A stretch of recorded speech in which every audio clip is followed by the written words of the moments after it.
Good afternoon everyone. कैसे हो सब? बढ़िया।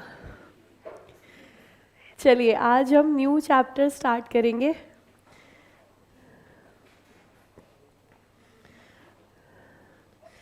प्यारा सा chapter, branch accounting.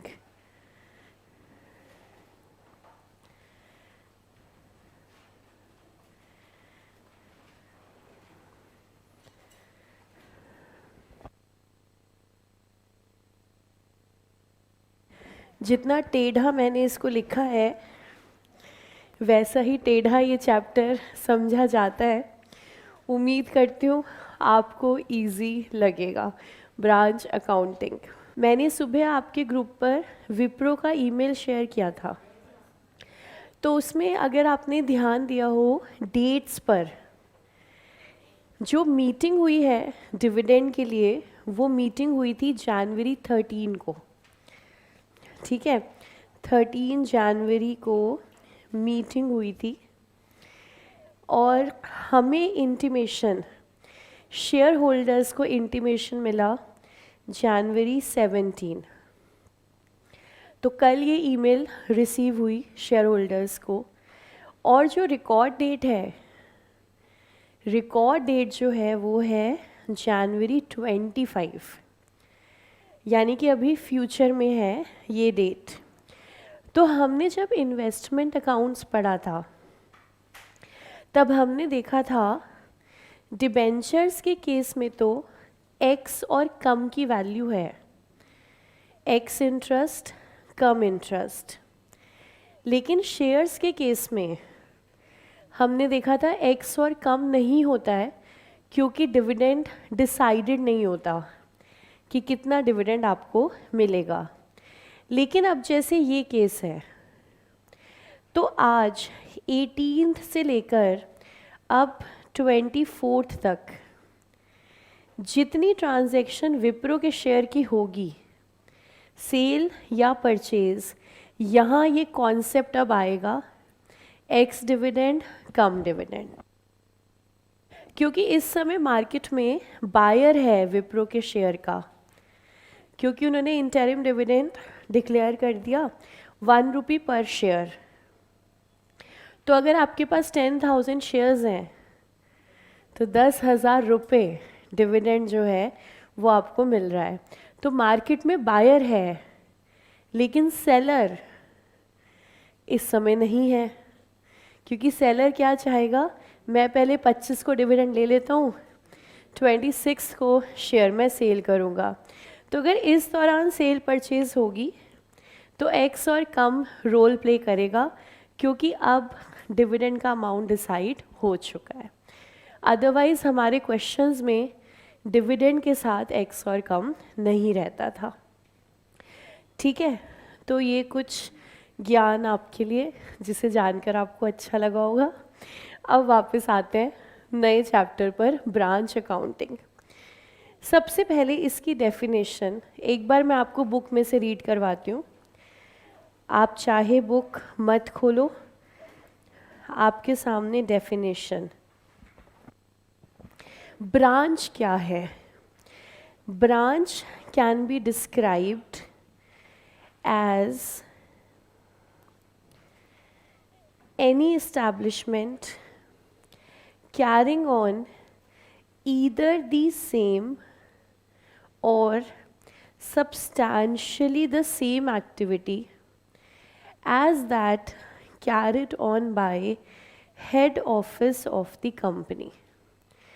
It must also be noted that the concept of a branch means existence of a head office, for there can be no branch without a head office. तो branch की definition simple सी है। It is defined as any establishment carrying on the same business और substantially the same business. अब आपको नहीं पता अभी कि ये डेफिनेशन का क्या मतलब है। सपोज़ मैंने आपको बस इतना कहा MKG कि एक ब्रांच है लंदन में, ठीक है। मैंने आपसे कहा MKG की एक ब्रांच है लंदन में। ये आपको नहीं पता था, ये आपको आज ही पता चला है कि MKG की एक ब्रांच है लंदन में। तो आप अंदाज़ा लगाओ ये ब्रांच क्या काम करती होगी। ये ब्रांच क्या करती है? CA कोचिंग देती है, CA फाउंडेशन और CA इंटर स्टूडेंट्स को। तो एज सच डेफिनेशन ब्रांच की क्या बनी? ब्रांच मतलब कोई भी ऐसी इस्टेब्लिशमेंट जो वही काम कर रही है जो हम कर रहे हैं। बचपन में कभी होमवर्क मिला था फैमिली ट्री बनाने का? बनाई थी सबने।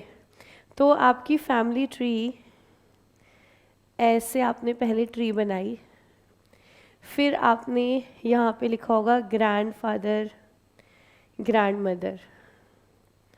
फिर आपने क्या किया? फादर मदर, फिर ब्रदर सिस्टर। ये बेसिकली क्या हो रहा है? ट्री क्यों बोल रहे हैं इसको हम कि ब्रांचेस हैं ये। सबसे पहले ग्रैंडफादर, फिर फादर, फिर उनके बच्चे, ब्रांचेस। ब्रांच का मतलब इन अ वे हमारा हिस्सा, जिसको हम कह रहे हैं हमारी ही बिजनेस का एक हिस्सा है, it is a branch. Define कैसे करें क्या होती है ब्रांच जो हमारे वाला काम ही कर रही है? तो एक इस्टेब्लिशमेंट हमने क्रिएट की लंदन में और उनको क्या कहा, आप भी कोचिंग दीजिए CA के स्टूडेंट्स को। एक इस्टेब्लिशमेंट सपोज हमने क्रिएट की जयपुर, हमने कहा आपको भी क्या करना है? CA स्टूडेंट्स को कोचिंग देनी है। तो वो वही काम कर रहे हैं जो हम उन्हें कह रहे हैं, हमारे जैसा ही काम कर रहे हैं। तो इस इस्टेब्लिशमेंट का नाम क्या हो गया है? ब्रांच। तो ब्रांच हमारी जयपुर में भी हो सकती है, ब्रांच हमारी मुंबई में भी हो सकती है, ब्रांच हमारी लंदन में भी हो सकती है। बहुत जल्दी हमारी बहुत सारी ब्रांचेस होंगी आपकी दुआओं से। तो ब्रांच हमारी कहीं भी हो सकती है। अब ब्रांच का मतलब, अगर MKG की ब्रांच है तो वहाँ पे स्टडी मटेरियल कौन सा जाएगा? MKG का। जो दिल्ली में मटेरियल है वो ही जयपुर में होगा, तभी तो हम कहेंगे ब्रांच है।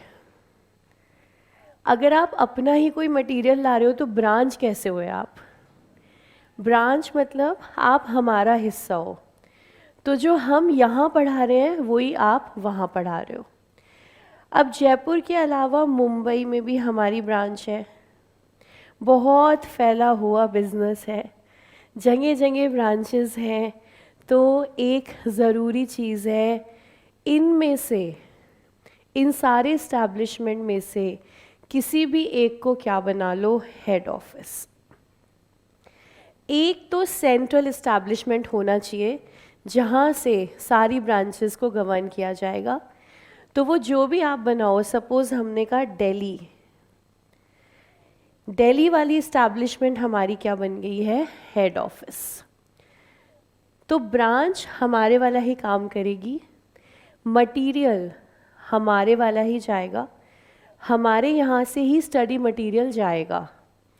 तो हेड ऑफिस हमेशा ब्रांच को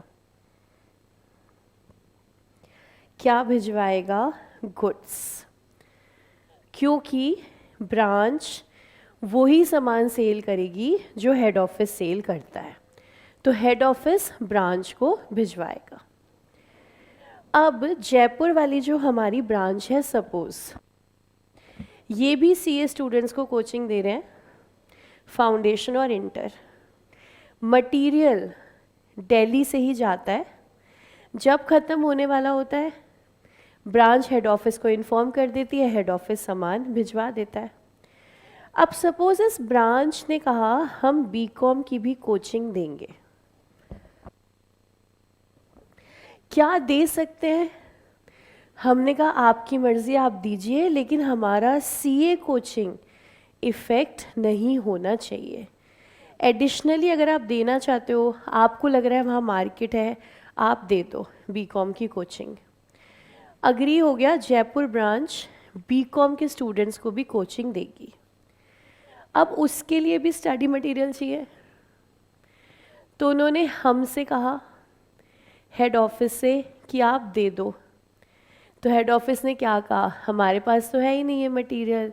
तो हेड ऑफिस ने कहा कोई बात नहीं, बीकॉम वाला मटेरियल आप खरीद लेना। मतलब ब्रांच डायरेक्ट परचेज भी कर सकती है। तो ब्रांच मतलब कोई भी इस्टेब्लिशमेंट जो हमने खुद सेटअप किया है किसी और जगह पर, पर्पस था बिजनेस एक्सपेंशन, वो बिल्कुल वही काम कर रही है जो हेड ऑफिस कर रहा है। सामान सारा हेड ऑफिस से ही जा रहा है, लेकिन हाँ कभी कभार खुद सामान खरीदना पड़े, खरीद सकते हैं, उसको हम कहते हैं डायरेक्ट परचेजेस। अच्छा, मानिए एजुकेशन सेक्टर में बात करें तो ब्रांच भी हो सकती है, फ्रेंचाइजी भी हो सकती है। फ्रेंचाइजी और ब्रांच में क्या डिफरेंस होता है? हाँ, ओनर डिफरेंट होते हैं, यस। सबसे बड़ा फ़र्क तो यही है कि फ्रेंचाइजी हमारा हिस्सा नहीं है। फ्रेंचाइजी का मतलब क्या है, ऑलरेडी एक कोचिंग इंस्टीट्यूट चल रहा है, उन्होंने कहा हम आपके भी लेक्चर्स चलाएंगे, हमें आपकी फ्रेंचाइजी चाहिए। तो इसका मतलब क्या, हमें आपके लेक्चर्स चाहिए, हम अपने इंस्टीट्यूट में रन करेंगे। तो हमने कहा ठीक है, आप बताइए प्रॉफिट शेयरिंग रेशो क्या रहेगा। तो मैं बोल वैसे PSR रही हूँ, वैसे प्रॉफिट नहीं होगा, फीस शेयरिंग रेशो होगा। सीधी सीधी बात है, आपके पास जितने स्टूडेंट्स आएंगे जो हमारा लेक्चर देखेंगे, उनकी फीस का एक हिस्सा हमें मिलेगा। तो सपोज फ्रेंचाइजी ओनर ने कहा 60-40, चलिए 60 आपका, 40 हमारा, जो भी फीस आएगी। हमने कहा डन, हमने लेक्चर्स भिजवा दिए, स्टूडेंट्स की डिटेल आ जाती है, साथ में हमारे पास हमारा शेयर आ जाता है। अब ये फ्रेंचाइजी कैसे चल रही है हमें नहीं पता, इनके क्या क्या खर्चे हो रहे हैं, क्या कैसे कैसे मैनेज करते हैं, ये सब हमें नहीं पता, हमें इनसे कोई लेना देना नहीं है। आप अपने आप रन करो, क्योंकि आप हमारा हिस्सा नहीं हो। तो हमें नहीं पता खर्चे, हम लेक्चर भिजवाते हैं, हाँ मटेरियल भी भिजवाएंगे, क्योंकि लेक्चर आपका है तो मटेरियल आपका होना चाहिए। सेंड किया हमने, हिस्सा लिया अपना, बात ख़त्म। लेकिन ब्रांच के साथ हम उसे खुद सेटअप करेंगे। जयपुर जाके पहले हम जगह देखेंगे कहाँ पर होगी MKG की ब्रांच, फिर वो ब्रांच स्टार्ट होगी, उसके सारे खर्चे कौन बियर करेगा, हेड ऑफिस। सारे खर्चे आप बियर करोगे, सारी इनकम भी आप ही के हाथ में आएगी। तो ब्रांच अलग है, फ्रेंचाइजी अलग है। अच्छा, ब्रांच और डिपार्टमेंट, ब्रांच तो आपका एक अलग एरिया जहाँ बिजनेस चल रहा है। डिपार्टमेंट तो जैसे प्रोडक्शन डिपार्टमेंट, सेल्स डिपार्टमेंट, वो तो बिजनेस की डिविजन्स हैं। और ब्रांच वो इस्टेब्लिशमेंट जो सेम एक्टिविटी कर रही है। जयपुर वाली ब्रांच फॉर एग्जांपल जो बीकॉम भी पढ़ा रही है, उसको हम बोलेंगे सब्सटैंशियली सेम एक्टिविटी। 100% सेम नहीं है, वो बीकॉम भी दे रहे हैं, हम बीकॉम नहीं दे रहे, सब्सटैंशियल सेम है। सब्सटैंशियल मतलब इम्पॉर्टेंट। इम्पॉर्टेंट क्या है, CA की कोचिंग। तो जैसे हमने वो कॉन्सेप्ट पढ़ा था ना, सब्सटेंस ओवर फॉर्म, वो सेम चीज़ है कि सब्सटैंशियली एक्टिविटी आपकी सेम होनी चाहिए। तो हम इस चैप्टर में सीख क्या रहे हैं, हमने जयपुर में अपनी ब्रांच खोल दी, वहाँ पे हमने टीम एम्प्लॉय कर दी, उनको बता दिया लेक्चर सारे यहाँ से आएंगे, मटेरियल यहाँ से आएगा। वो तो हुआ Google drive lectures, face to face के लिए आप खुद टीचर्स रखिए, आपने बैचेस रन कीजिए, कोई रिक्वायरमेंट है हमने बता दी, मटेरियल हमारा होगा, जो भी खर्चा होगा आप कीजिए, सारा खर्चा हम ही बियर करेंगे, जो इनकम होगी वो भी सारी इनकम हमारी होगी। तो हम ये देख रहे हैं इन ब्रांचेस की अकाउंटिंग कैसे होती है। तो अगर हमारी इंडिया में 10 ब्रांचेस हैं, इंडिया के बाहर 5 ब्रांचेस हैं, तो जो हेड ऑफिस होता है ना, वो इन सारी डिफरेंट ब्रांचेस की अकाउंटिंग कैसे करता है, इन सारे बिजनेसेस को अकाउंटिंग पॉइंट ऑफ व्यू से मैनेज कैसे किया जाता है। ठीक है, तो इसके लिए सबसे पहले हम देखते हैं कितने टाइप की ब्रांच हो सकती है। तो ब्रांच जयपुर में भी हो सकती है, लंदन में भी हो सकती है, मतलब इनलैंड भी हो सकती है, जिस धरती पे हम हैं वहीं पर है, भारत के देश में, और आउटलैंड नहीं, फॉरेन, फॉरेन भी हो सकती है, इनलैंड भी हो सकती है। यहाँ से हम स्टार्ट करते हैं। ब्रांच अकाउंटिंग आपने हेडिंग डाली है, उसके बाद हेडिंग में जो ब्रांच लिखा है उसको 2 में डिवाइड करते हैं। ब्रांच,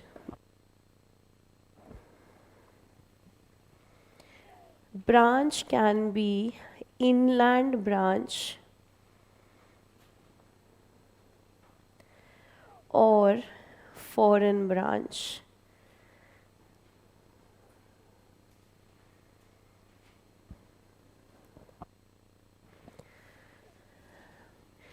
हमारे देश में जो ब्रांच है वो इनलैंड और हमारे देश के बाहर फॉरेन। इनलैंड ब्रांचेस को फर्दर 2 कैटेगरी में डिवाइड करेंगे, ऐसे ही फॉरेन ब्रांचेस को।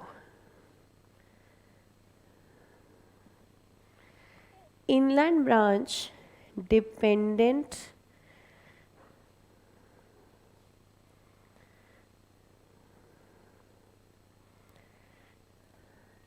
and independent.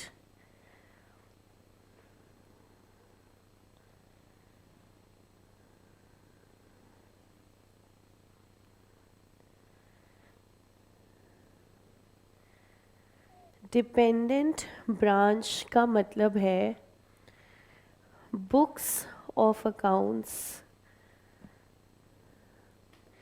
books of accounts are maintained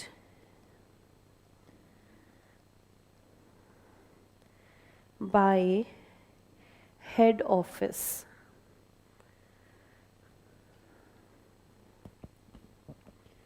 तो HO मतलब head office, and independent branches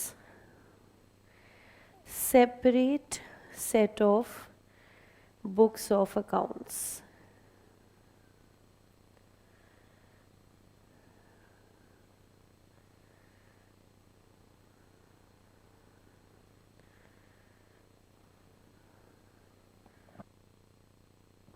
foreign branch 2 category, integral foreign operations,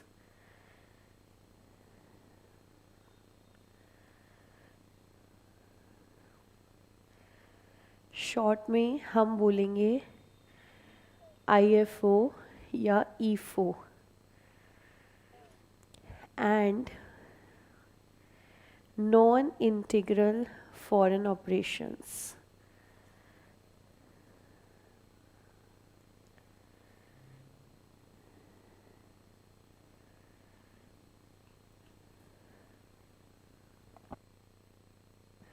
short में नीफो।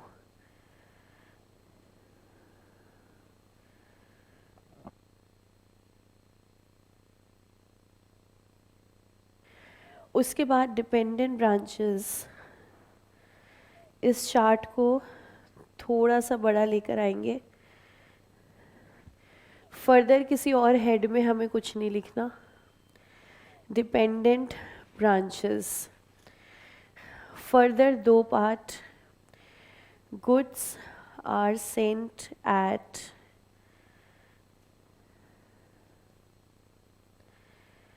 कॉस्ट प्राइस और इनवॉइस प्राइस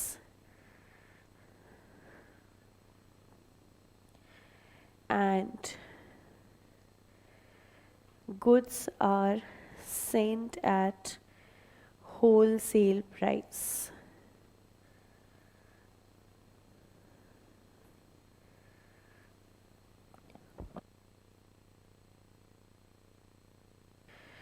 फिर कॉस्ट प्राइस और इनवॉइस प्राइस फर्दर 3 कैटेगरीज। ये क्या हो रहा है मैम? ओवरव्यू लिख रहे हैं हम अकाउंटिंग का। Goods are sent at cost price और invoice price further 3 categories, stock and debtors method,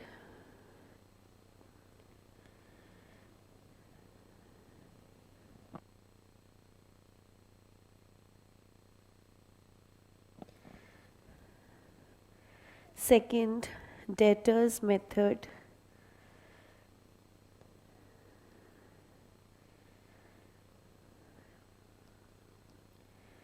third final accounts method,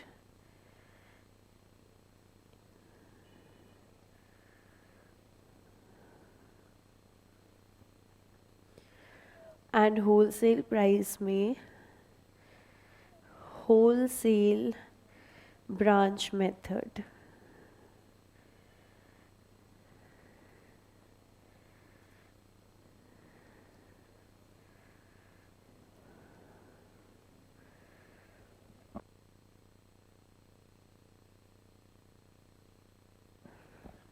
ये हमने शॉर्ट में लिखा है।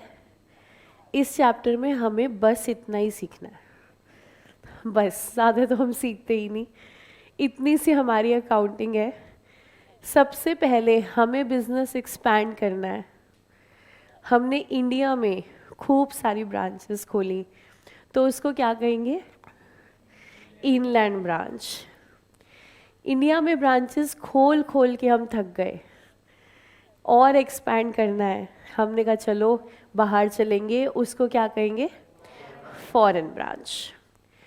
अब इंडिया में हमने जब ब्रांच खोली, सपोज जयपुर में, फर्स्ट ईयर कंप्लीट हो गया, पूरे साल उन लोगों ने बहुत बच्चों को पढ़ाया, साल ख़त्म हो रहा है, क्या हम जानना चाहेंगे जयपुर ब्रांच से प्रॉफिट हुआ या नुकसान? डेफिनेटली। बिजनेस का तो ऑब्जेक्टिव ही क्या है? प्रॉफिट। तो हमें ये जानना है जयपुर ब्रांच से फ़ायदा हुआ या नुकसान। तो जयपुर ब्रांच ने हेड ऑफिस से पूछा क्या हम अकाउंटिंग कर लें अपने ब्रांच की, पूरे साल की सारी ट्रांजैक्शन की? हेड ऑफिस ने कहा यस कर लो, कर लो, आप अपनी अकाउंटिंग कर लो, सारे अकाउंट्स बना लो, हमें लास्ट में कॉपी उसकी भेज देना। अगर हमने ये कहा तो ब्रांच, जयपुर ब्रांच को हमने क्या बनाया? इंडिपेंडेंट। सेकंड केस, हमने कहा आपको कोई अकाउंटिंग नहीं करनी, आप सिर्फ पूरे साल के खर्चे की डिटेल भेज दें हमारे पास और पूरे साल की फ़ीस रिसीट हमारे पास भेज दें। तो जयपुर ब्रांच ने कहा तो फिर अकाउंटिंग? हमने कहा हम खुद कर लेंगे, हम बना लेंगे अकाउंट्स, हम देख लेंगे आपको फ़ायदा हो रहा है या नुकसान, आपको कोई अकाउंटिंग नहीं करनी, आप सिर्फ हमारे पास डिटेल्स भेज दें। तो ये ब्रांच कैसी है? Dependent branch. अब कौन सी ब्रांच डिपेंडेंट, कौन सी इंडिपेंडेंट? घर में आपने कहा मम्मा मैं अकाउंट सीख रहा हूँ, अब से घर का हिसाब मैं बनाया करूँगा। मम्मी ने कहा तू रहने दे, मैं अपने आप कर लूँगी, तेरा कोई खर्चा हो बता दियो, इनकम हो, वैसे तो होगी नहीं, हो तो बता दियो, तू रहने दे। बड़ा भाई, वो उसकी सीए हो चुकी है, उसने कहा अब से घर का अकाउंट मैं बनाऊँगा। मम्मी ने खुशी खुशी दे दिया, ले बना। क्यों? जो काबिल है उसको बोलेंगे तू बना ले अकाउंट्स। जहाँ हमें लग रहा है नहीं नहीं अकाउंटिंग हम कर लेंगे, आप हमें ना सिर्फ डिटेल्स दे दो, इसके अलावा और कोई डिफरेंस नहीं है। यहाँ इंडिपेंडेंस का मतलब ये नहीं है हम अपनी बुक्स बेच दें ना, हम अपने हिसाब से बीकॉम को भी पढ़ा लेंगे, एलएलबी भी पढ़ा लेंगे, हम 11-12 भी पढ़ा लेंगे, हमारी मर्जी, हम इंडिपेंडेंट हैं। नहीं, इंडिपेंडेंट मतलब सिर्फ इतना, बुक्स ऑफ अकाउंट्स आप बना लो। डिपेंडेंट मतलब बुक्स ऑफ अकाउंट्स हम बनाएंगे, बाकी सामान हमारा ही आएगा, क्योंकि आप इंडिपेंडेंट ब्रांच हो आप। सामान हम ही भेजेंगे, रेगुलेट हम ही करेंगे। हाँ चलो आप अकाउंटिंग कर लेना।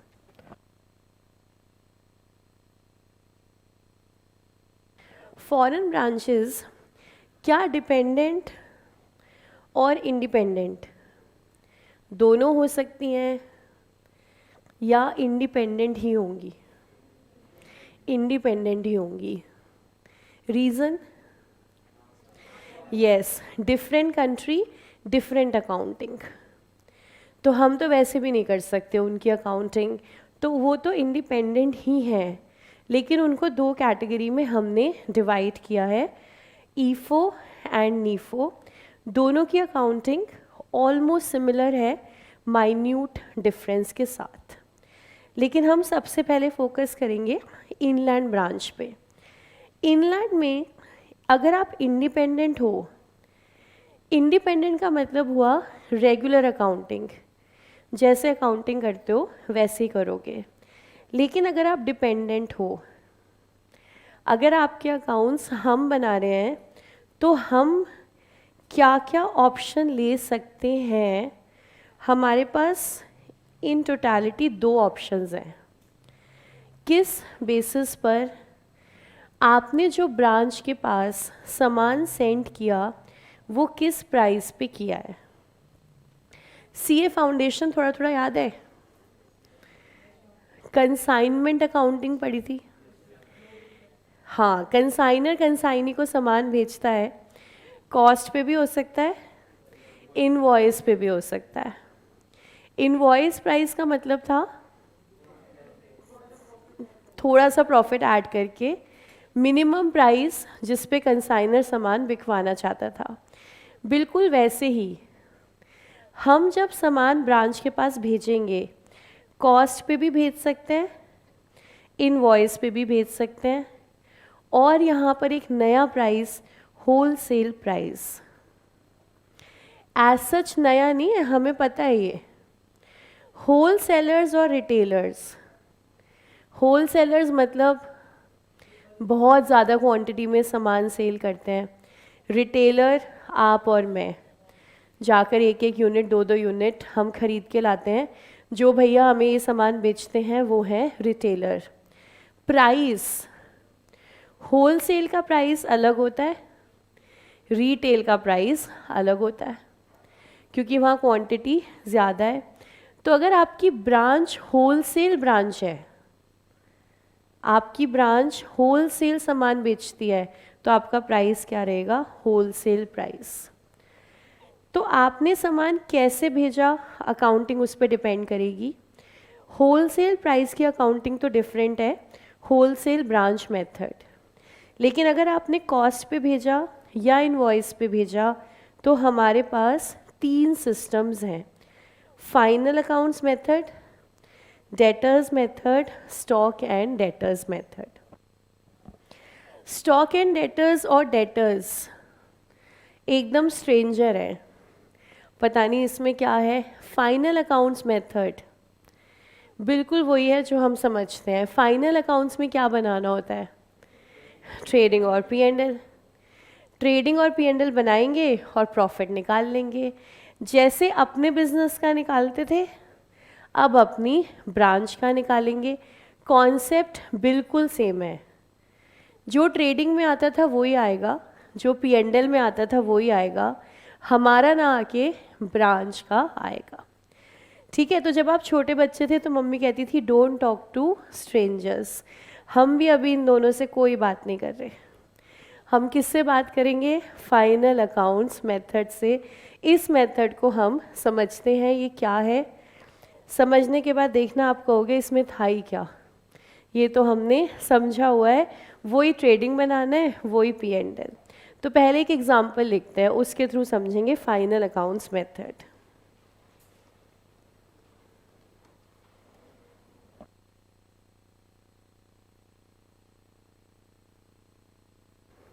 लिखिएगा Shehnaaz Gill limited.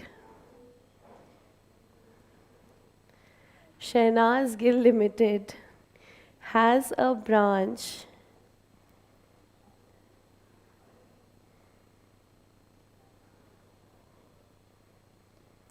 in Mumbai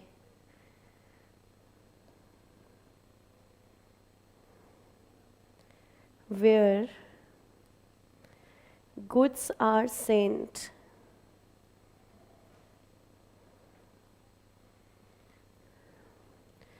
to Guru Randhawa at cost price। बस ये आपके चेहरे पे स्माइल देखने के लिए ही ये एग्जाम्पल में इस प्रकार के प्राणियों को लिया गया है। सबसे पहली इम्पॉर्टेंट चीज़ है किस प्राइस पे सामान भेजा गया, तो यहाँ प्राइस कौन सा है? Cost price. Next line, all expenses, all expenses are paid by head office except petty cash।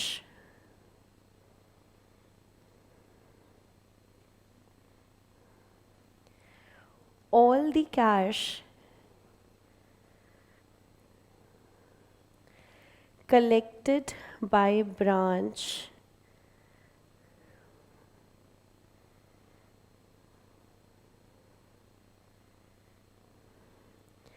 is banked to head office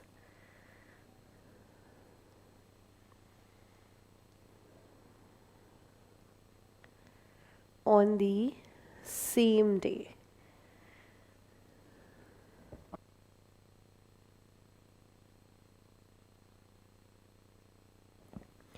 तो देखो ब्रांच के केस में सबसे इम्पॉर्टेंट बात है खर्चा कौन करेगा। तो खर्चा सारा का सारा यहाँ पर क्या लिखा है? हेड ऑफिस कर रहा है, एक्सेप्ट पेटी कैश। छोटा कोई खर्चा है तो ब्रांच तुम कर देना, बाकी खर्चा हम करेंगे। तो पेटी कैश खर्चा ब्रांच तुम खुद कर लेना, लेकिन पेटी कैश के लिए पैसे कौन देगा? हेड ऑफिस या तो अलग से भिजवाए या ब्रांच के पास जो फीस आ रही है, सेल से रेवेन्यू आ रहा है, उसमें से ब्रांच कर दे। पेटी कैश मतलब छोटा खर्चा, बाकी सारे बड़े खर्चे हेड ऑफिस करेगा। जैसे आपके खर्चों के लिए हेड ऑफिस कौन है? Mummy papa. सारे बड़े बड़े खर्चे वो करेंगे। पेटी कैश, आपको एक टॉफ़ी खानी है, आपको एक कप चाय पीनी है, उसके लिए अलग से आपको थोड़े पैसे हमेशा वो दे के रखेंगे कि ये लो थोड़े पैसे हमेशा तुम्हारे पास होने चाहिए। तो मम्मा किस लिए? पेटी कैश। छोटे मोटे खर्चे तुम्हारे हर रोज़ के होते हैं, ये लो। मेन खर्चा मम्मी क्या बोलेंगी? मुझसे आके लेना। पापा क्या बोलेंगे? जब खर्चा होगा तो बता देना। फीस देनी है बता देना, रजिस्ट्रेशन करानी है ICI में बता दो, हमसे ले जाओ। तो हेड ऑफिस सारे खर्चे बियर करेगा। पेटी कैश ब्रांच को कहा आप देख लेना। अब ब्रांच के पास कैश आ रहा है, हेड ऑफिस क्या कह रहा है? सेम डे, हर रोज़ शाम को सारा कैश हमारे अकाउंट के अंदर ट्रांसफ़र कर देना। तो ऐसा भी होता है सेम डे। हाँ, डिपेंड करता है कितना क्रूशियल ट्रांजैक्शन है। जैसे बैंक्स जो हमारे होते हैं, सारे बैंक्स 4 o'clock बंद हो जाते हैं, लेकिन जो बैंक के एम्प्लॉयज़ हैं उनकी छुट्टी 4 बजे नहीं हो रही, 6 o'clock 7 o'clock, लेकिन पब्लिक के लिए बंद है 4 बजे। क्यों? नहीं नहीं, नॉट ओनली बुक्स, डेली के जो चेक्स हैं ये जाएंगे आरबीआई के क्लियरिंग हाउस, ये हर रोज़ का काम है। फिर आपका जो आपने पढ़ा होगा ना, cash reserve ratio, statutory liquidity ratio, 1%, ये डेली, एसएलआर डेली मेंटेन होता है, सीआरआर एवरी 15 डेज। तो ये बहुत सारे काम उनको डेली करने हैं, तो पब्लिक के लिए 4 बजे बंद। तो क्या ऐसा हो सकता है हेड ऑफिस कहे सेम डे दे दो? हाँ भी, हेड ऑफिस को लग रहा है कैश का मैटर है, आप सेम डे हमारे बैंक अकाउंट में ट्रांसफ़र कर दो कैश। ठीक है, नेक्स्ट हमारे पास डिटेल्स हैं फुल ईयर ट्रांजैक्शंस की। Transactions at Mumbai branch.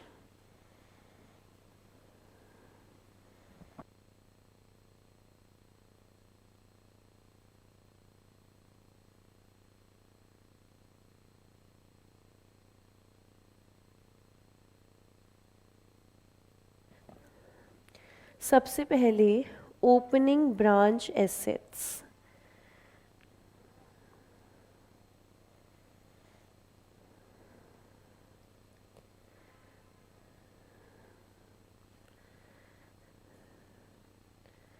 तो ब्रांच का सिर्फ फर्स्ट ईयर जो होगा उस साल ओपनिंग बैलेंसेस नहीं होंगे, फिर तो अगले हर ईयर से ओपनिंग बैलेंसेस हमेशा होंगे।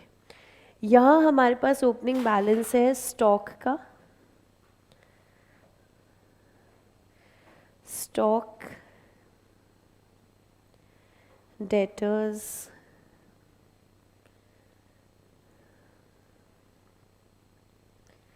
एंड पेटी cash.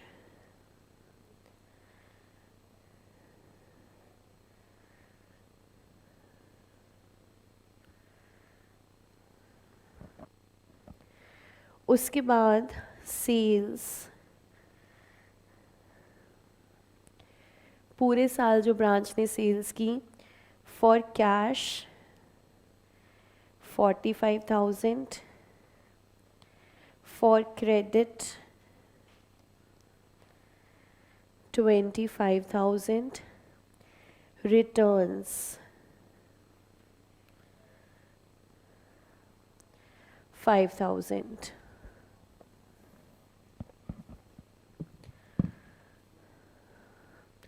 Then discount allowed,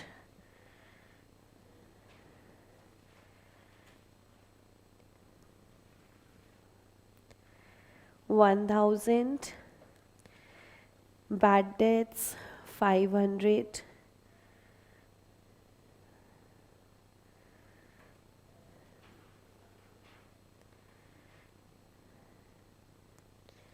sundry expenses 5,000। Sundry का मतलब जनरल एक्सपेंसेस, और ये सन्डरी होता है, सुंदरी नहीं होता, ठीक है, सन्ड्री एक्सपेंसेस।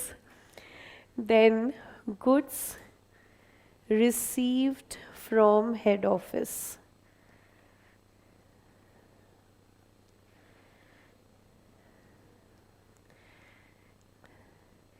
इसको कभी कभी ऐसे भी लिख देते हैं, goods sent to branch.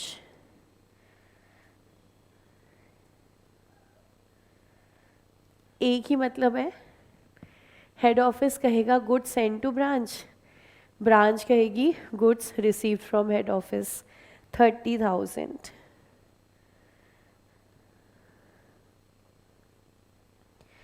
And last closing balances,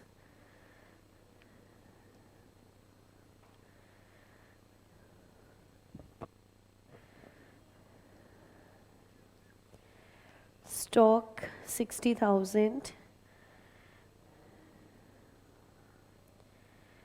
debtors 9,800, petty cash 150।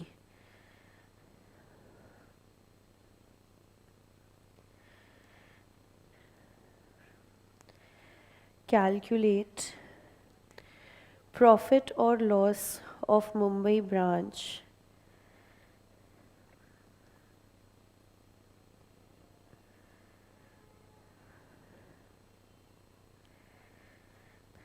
by first final accounts method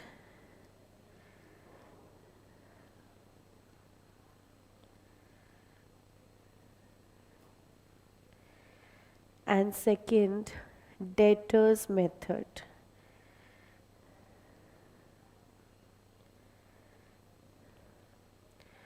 तो इस एग्जाम्पल की हेल्प से हम दो मेथड सीखेंगे, फाइनल अकाउंट्स और डेटर्स मेथड। तो सबसे पहले final accounts.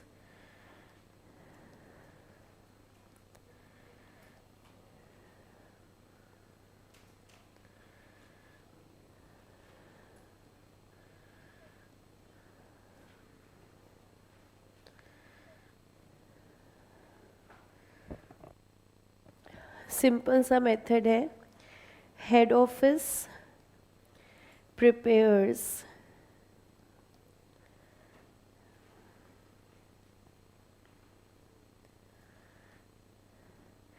trading and P&L account of branch.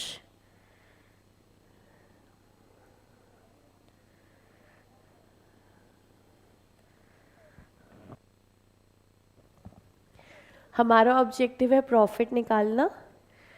पहले जीपी निकालेंगे, फिर एनपी निकालेंगे, ट्रेडिंग और पी&एल बना के। ये है फाइनल अकाउंट्स मेथड। तो बनाते हैं पहले ट्रेडिंग और पी&एल का एक फॉर्मेट। सबसे पहले इन the books of head office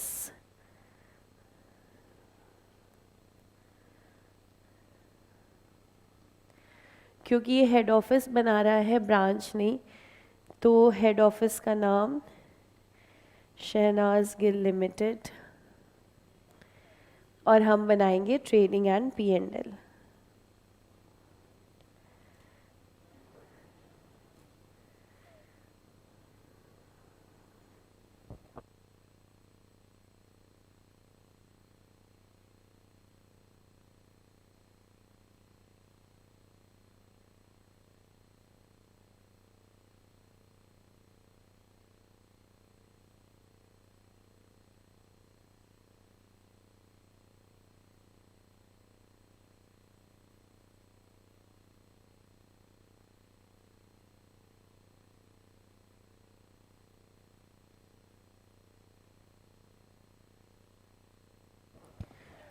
branch accounting में भी ट्रेडिंग पी&एल में 4 कॉलम्स हैं, बिल्कुल नॉर्मल अकाउंट की तरह। और कॉलम्स के नाम क्या हैं? वही पर्टिकुलर्स और अमाउंट, बिल्कुल सेम, नो चेंज।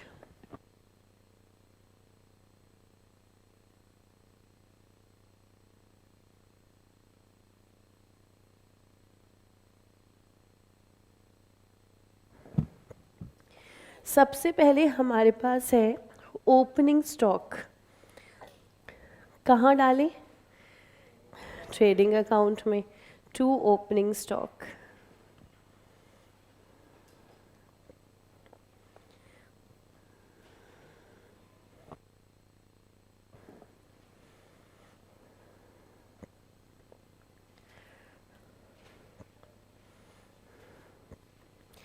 अच्छा, हेडिंग में एक चीज़ और, trading and P and L account of Mumbai branch.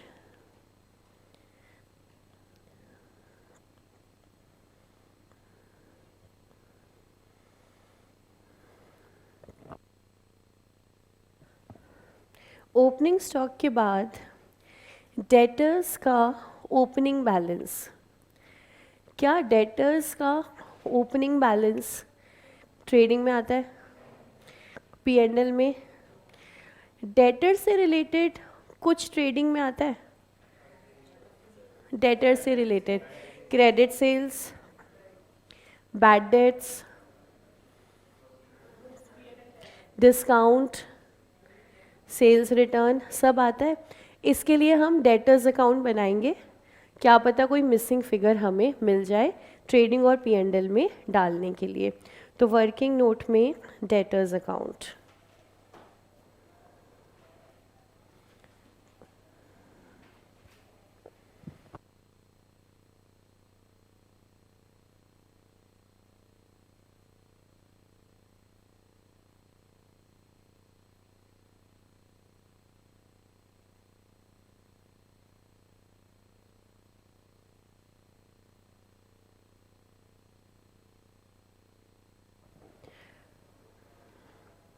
और ओपनिंग बैलेंस पोस्ट कर देते हैं 12,600।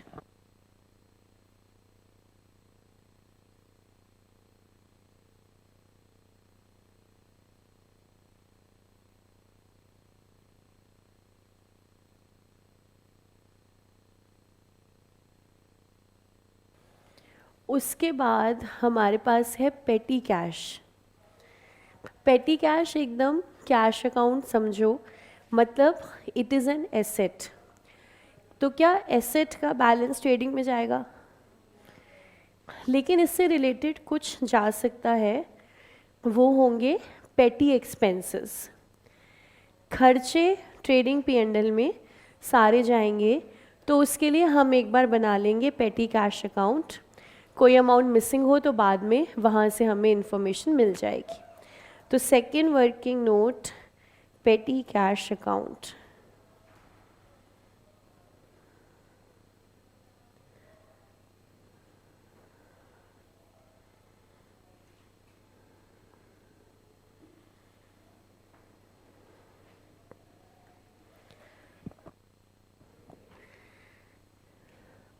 पेटी कैश में पोस्ट करेंगे पहले ओपनिंग बैलेंस।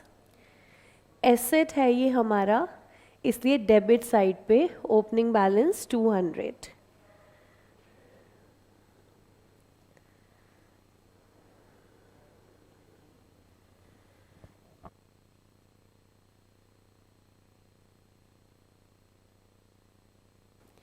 उसके बाद sales, cash sales, credit sales, returns. Sales हमारी ट्रेडिंग अकाउंट के अंदर, बाय सेल्स। क्या ट्रेडिंग अकाउंट कोई अलग तरीके से बनेगा? नहीं, तो जैसे बनता है वैसे ही बनेगा, जैसे हमारा बन रहा था वैसी ब्रांच का बनेगा, बिल्कुल सेम। तो by sales cash credit minus return.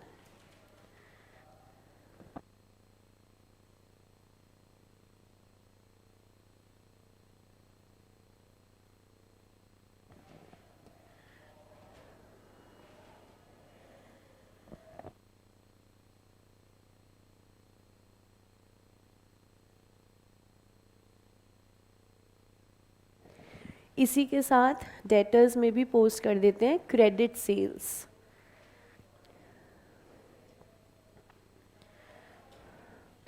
Credit sales की journal entry debtors to sales, तो यहाँ पर टू सेल्स 25।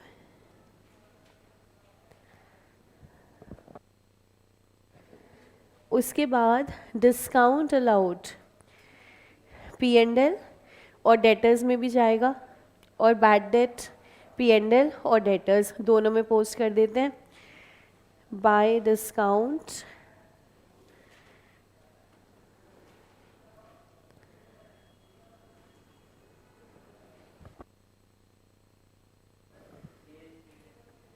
हाँ, सेल्स रिटर्न भी जाएंगी, यस।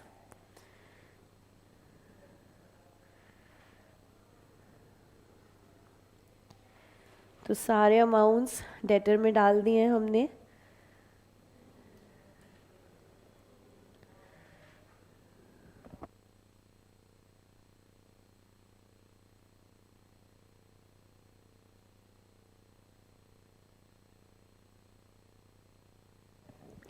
P&L में भी पोस्ट कर देते हैं डिस्काउंट और bad debt.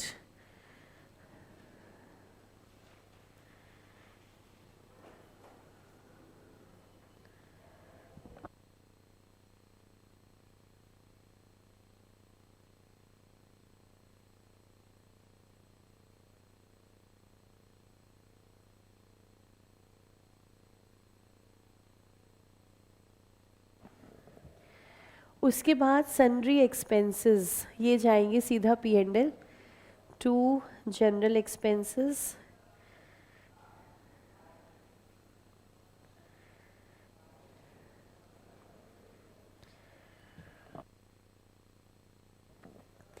Sundry expense petty cash से नहीं जाएगा, ये तो ब्रांच पैसे हेड ऑफिस से लेकर खर्चा करेगा, तो पेटी कैश में इसका कोई इम्पैक्ट नहीं। Next is goods received from head office. तो देखो नॉर्मल बिजनेस में 2 परचेजेस होती हैं, कंसाइनमेंट में 2 गुड्स सेंट ऑन कंसाइनमेंट था, ऐसी ब्रांच में 2 goods received from head office. तो परचेज की जगह 2 goods received from head office.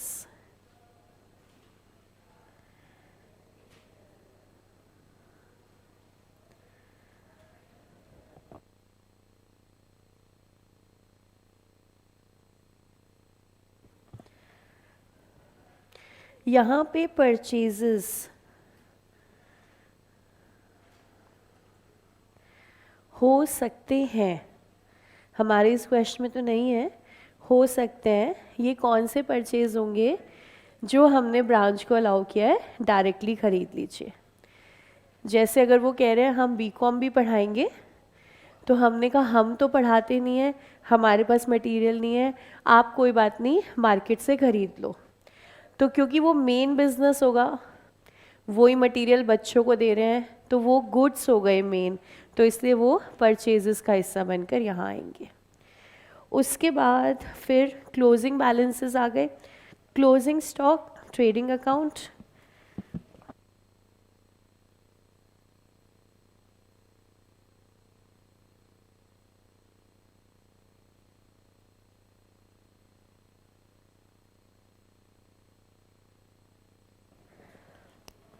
उसके बाद क्लोजिंग डेटर्स एंड क्लोजिंग पेटी cash, working note.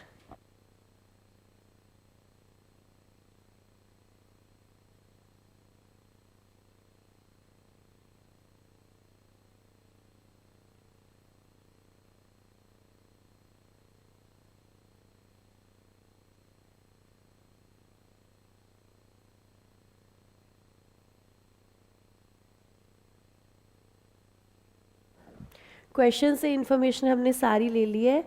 Debtors account देखते हैं मैच हो रहा है या नहीं, नहीं हो रहा।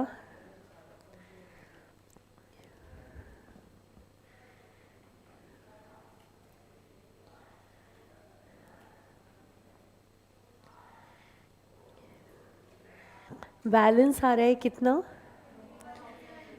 21,300। सोचने वाली बात यह है कि मिसिंग क्या है यहाँ? कैश मिसिंग है।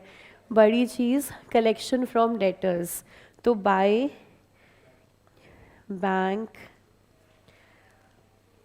क्योंकि सब कुछ बैंक टू हेड ऑफिस हो रहा है ना, तो बाय बैंक ही डाल देते हैं सीधा। 21,300 हमारी balancing figure. Final accounts method में अभी इसका कोई रोल नहीं है, क्योंकि कलेक्शन फ्रॉम डेटर्स हम ट्रेडिंग या P&L में नहीं दिखाते हैं, लेकिन हमें कंफर्म हो गया और कोई चीज़ मिसिंग नहीं है। अब देखिए पेटी कैश। मम्मी ने आपको सुबह दिए थे 200 रुपये, शाम को मम्मी ने पूछा कितने बचे हैं पैसे, आपने कहा 150।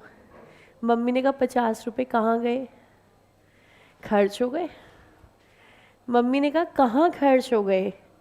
आपने कहा यार अब डिटेल विटेल मत मांगो, मैं 50 रुपये की डिटेल दूँ आपको, कहाँ खर्च हो गए? बस छोटे मोटे खर्चों में खर्च हो गए, 50 रुपये खर्च हो गए, पेटी एक्सपेंसेस।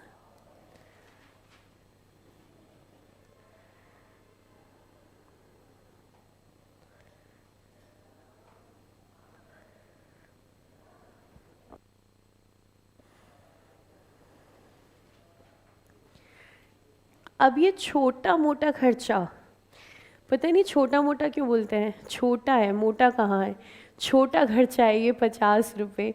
ये छोटा खर्चा P&L में जाएगा कि नहीं? हाँ, P&L ने कहा मैं कोई भेदभाव नहीं करता, छोटे बड़े सब खर्चे मेरे अंदर आएंगे। 2 पेटी एक्सपेंसेस।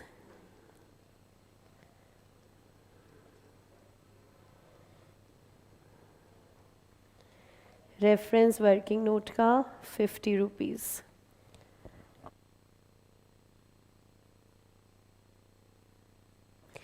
तो हमने यहाँ पे पेटी एक्सपेंसेस की 2 जर्नल एंट्रीज बनाई हैं। बताओ क्या क्या। लेजर अकाउंट देखकर जर्नल एंट्री बनाओ। Petty expense to petty cash. Second, P&L to petty expense. किसी भी चीज़ की जर्नल एंट्री ऐसी बनती है, मान लो सैलरीज की बनानी हो, salaries to bank, P&L to salary. कोई भी खर्चा हो ऐसी बनेगी, वो यहाँ पे किया। बस पेटी एक्सपेंस टू कैश ना आके to petty cash and P&L to petty expense. Question खत्म हो गया। क्या ग्रॉस प्रॉफिट ब्रांच का निकल जाएगा? यस, 20,000, 25।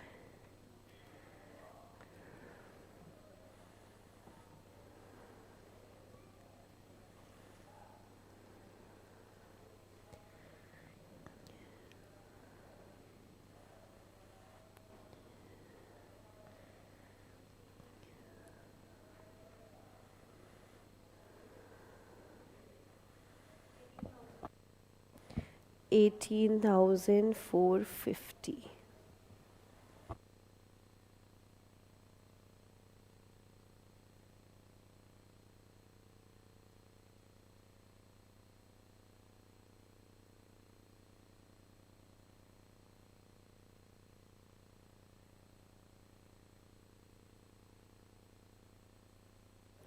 ख़त्म हो गया फाइनल अकाउंट्स मेथड। आपके दिल से आ रहा है कुछ तो होना चाहिए, ये क्या बात है, ऐसे कैसे ख़त्म हो जाएगा? पर ये मेथड तो इतना ही है, और हमने इतने फाइनल अकाउंट्स बनाए हैं अपनी क्लासेस में, बना बना के थक गए हैं हम। अब हमारे लिए फाइनल अकाउंट्स मेथड कुछ नहीं है, इजी सा मेथड ख़त्म। बताइए कोई डाउट? बिल्कुल सेम है। अगले मेथड पे आते हैं, डेटर्स मेथड।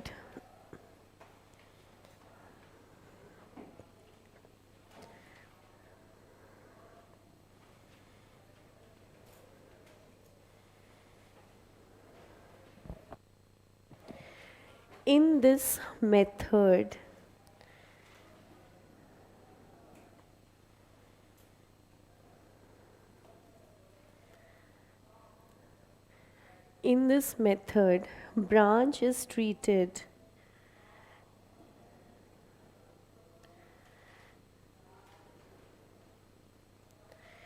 या considered as a debtor of head office.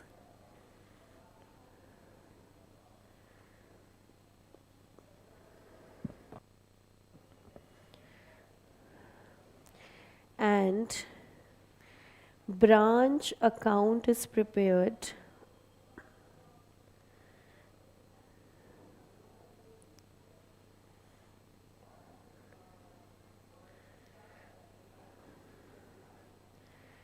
to calculate profit or loss.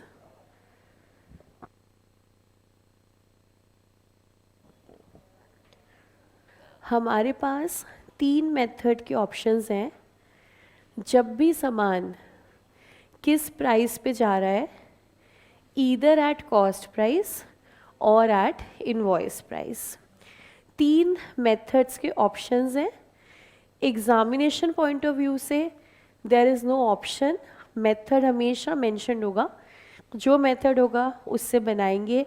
10 marks या 15 मार्क्स के क्वेश्चन में तीनों मेथड्स मेंशन होते हैं, तीनों से आपको अकाउंट्स बनाने हैं। अब हम किसी भी मेथड से बनाएं, ब्रांच का प्रॉफिट सेम आएगा या अलग? सेम ही आएगा ना। ब्रांच तो प्रॉफिट उतना ही कमाएगी, चाहे वो फाइनल अकाउंट से अकाउंटिंग करी हमने, चाहे डेटर्स मेथड से की। अब डेटर्स मेथड अकाउंटिंग थोड़ी सी डिफरेंट है। सबसे पहले मैं एक आपको झलक दिखाती हूँ। हमें इस मेथड में एक ही अकाउंट बनाना है, उसका नाम क्या है, ब्रांच अकाउंट। एक ही अकाउंट बना के हम सीधा कैलकुलेट करेंगे 18,450। अब वो सिंगल अकाउंट कैसे बनेगा, पहले एक बार फॉर्मेट देखते हैं। सामने स्क्रीन पर ही आ रहा है आपके पास, चाहो तो बुक में देख लो, सामने देख लो, नहीं तो देखो इसमें ना हम क्या क्या दिखाते हैं ब्रांच अकाउंट में। स्टार्ट करेंगे हम ओपनिंग बैलेंसेस से। ब्रांच है हमारी, उसके पास एसेट्स भी हैं। ओपनिंग सारा डेबिट साइड, क्लोजिंग सारा का सारा क्रेडिट साइड। अब जिन भी अकाउंट का आपने ओपनिंग क्लोजिंग लिख दिया, आगे फर्दर उससे रिलेटेड यहाँ कुछ नहीं आता। मतलब मान लो हमने डेटर्स लिखे ओपनिंग और क्लोजिंग, ये आ गए।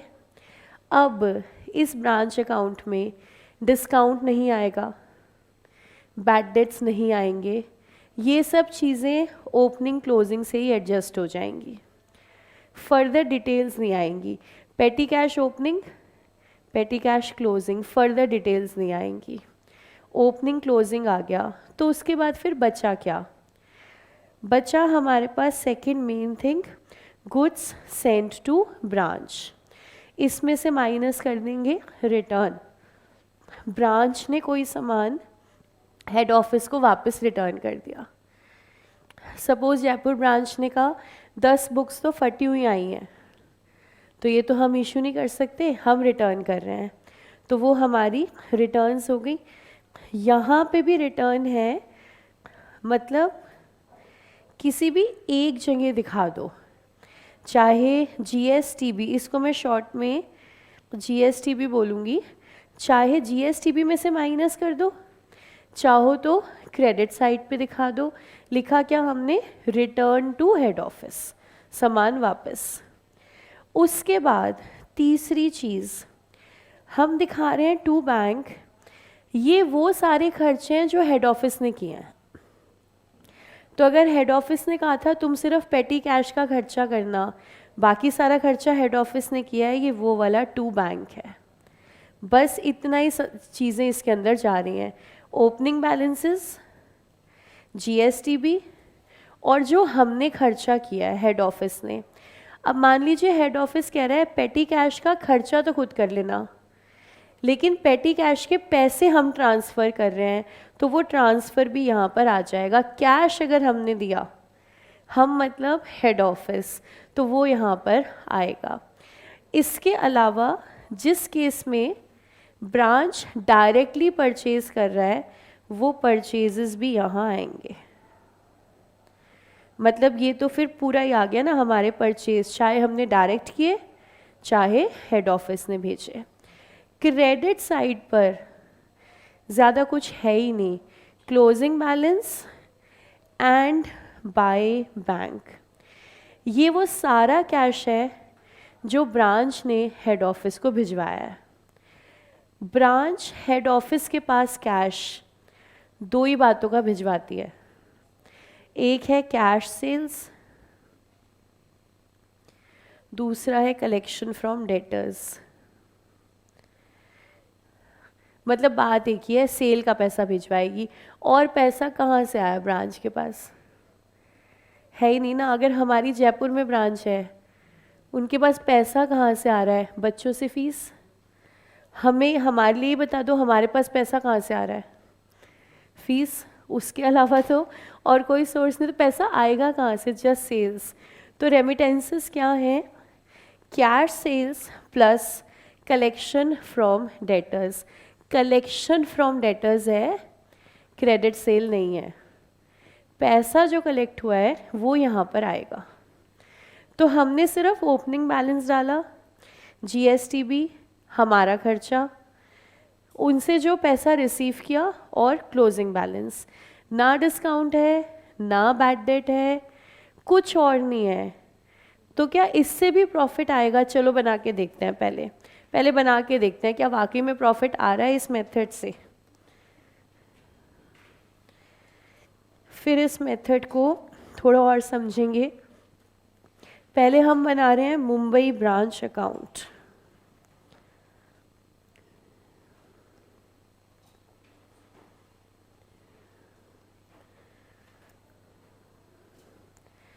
कौन बना रहा है? Head office.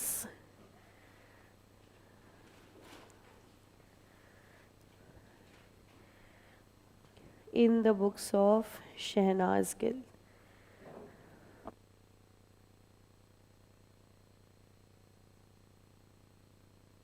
Simple account, 4 columns.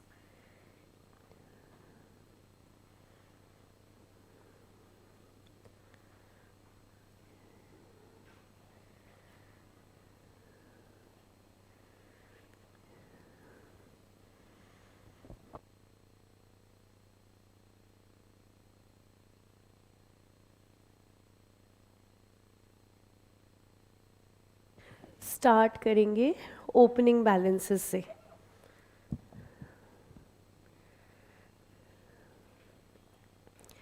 दो तरीके से लिख सकते हैं, सिंपली बैलेंस ब्रॉट डाउन, ये भी लिख सकते हैं, या फिर ओपनिंग ब्रांच एसेट्स।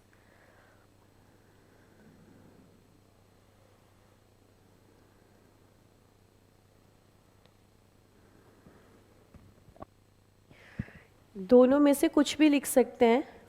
हम बैलेंस बीडी लिखा करेंगे, वो सबसे सिंपल है। ठीक है, अब बैलेंसेस लिख देते हैं सारे। हमारे पास है स्टॉक,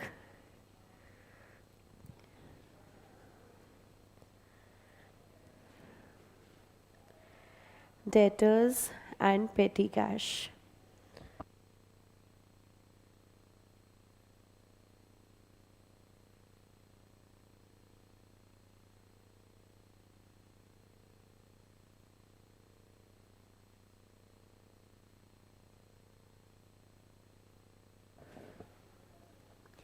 तीन ही चीज़ें इसमें आ रही हैं, ओपनिंग बैलेंसेस, उसके बाद जीएसटीबी या goods received from head office या गुड्स सेंड टू ब्रांच। तो 2 जीएसटीबी हमारा अमाउंट था 30,000।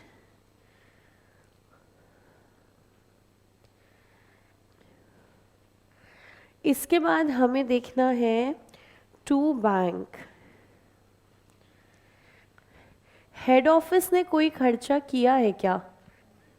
सन्ड्री एक्सपेंसेस, दो ही खर्चे हुए थे, पेटी एक्सपेंस और सन्ड्री। पेटी वाला उन्होंने खुद किया है, हमने सन्ड्री एक्सपेंस किया है। तो टू बैंक किस बात का? Sundry expense 5,000।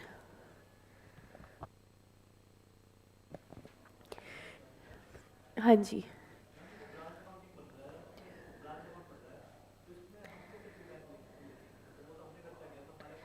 Branch debit to bank है, तो ब्रांच का ही खर्चा ना, पे हम कर रहे हैं, तो हमारे बैंक अकाउंट से जा रहा है। Branch to bank. हम लोग स्टॉक एंड डेटा सिस्टम सीखेंगे, उसमें वो तब बनता है अगर ब्रांच का कैश अलग किया हुआ है, वहाँ एंट्री बनेगी टू ब्रांच कैश। और यहाँ क्या बन रही है? टू बैंक, खर्चा हमने बियर किया है लेकिन हमारा नहीं है, ब्रांच का है। तो Mumbai branch debit to bank. ठीक है, debit side complete, credit side by bank.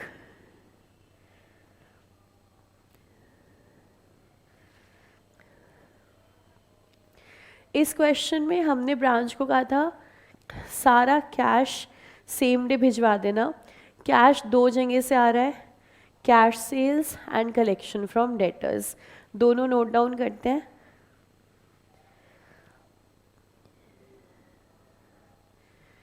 तो ब्रांच ने एक तो भिजवाया 45,000,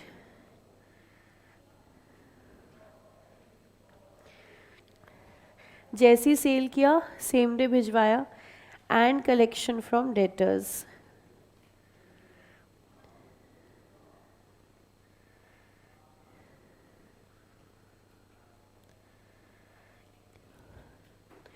इक्कीस 300 जो हमने बैलेंसिंग फिगर निकाली थी, वहाँ काम नहीं आई, यहाँ आ गई। मेहनत रंग तो लाएगी, उस समय नहीं तो थोड़ी देर बाद सही।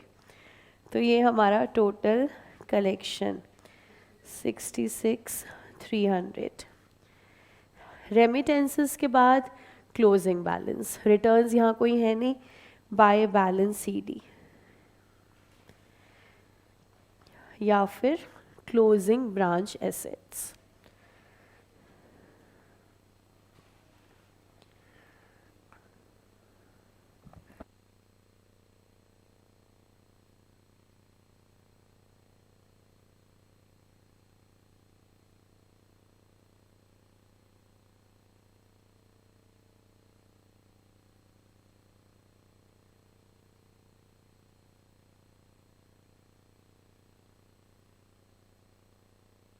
उसके बाद चेक करते हैं बैलेंसिंग फिगर।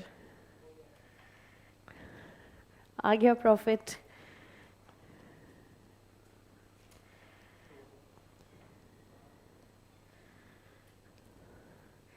क्या नेट प्रॉफिट सेम आ रहा है? 18,450।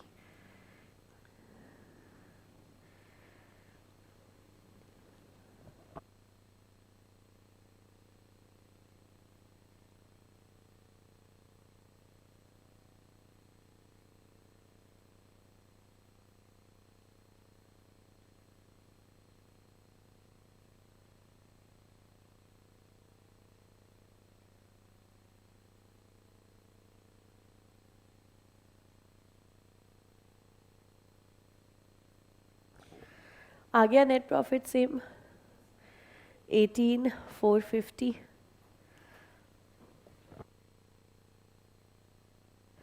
तो देखो यहाँ पर हमारा नेट प्रॉफिट सेम कैसे आ गया, हमने कुछ और ही डेबिट क्रेडिट कर डाला और नेट प्रॉफिट आ गया।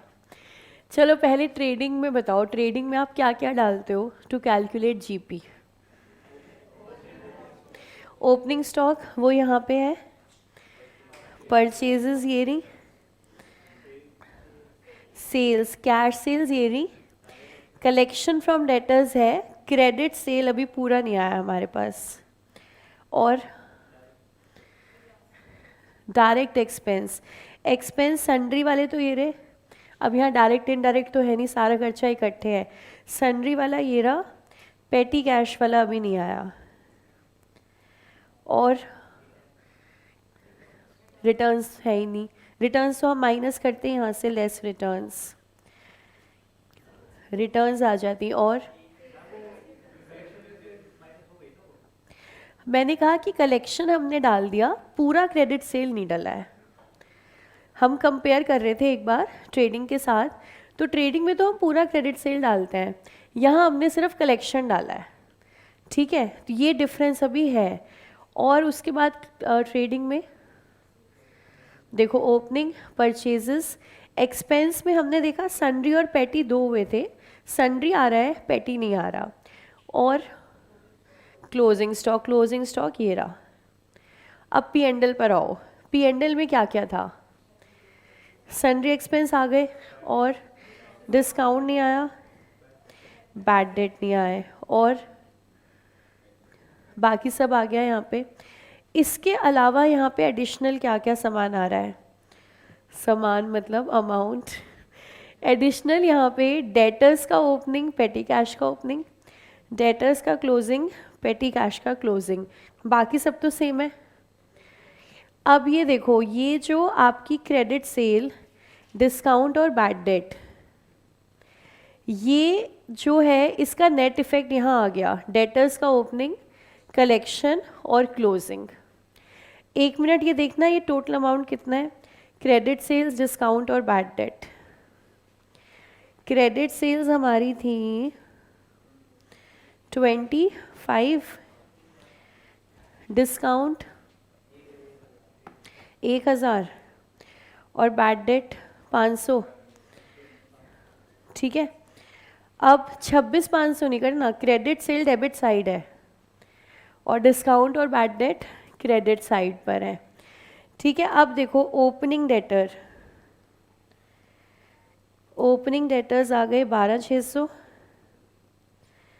क्लोजिंग डेटर्स आपके 9,800 और कलेक्शन 21,300।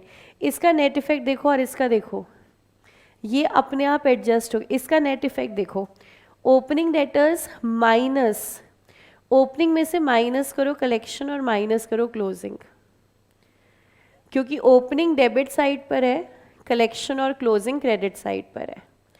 तो देखना कितना आ रहा है,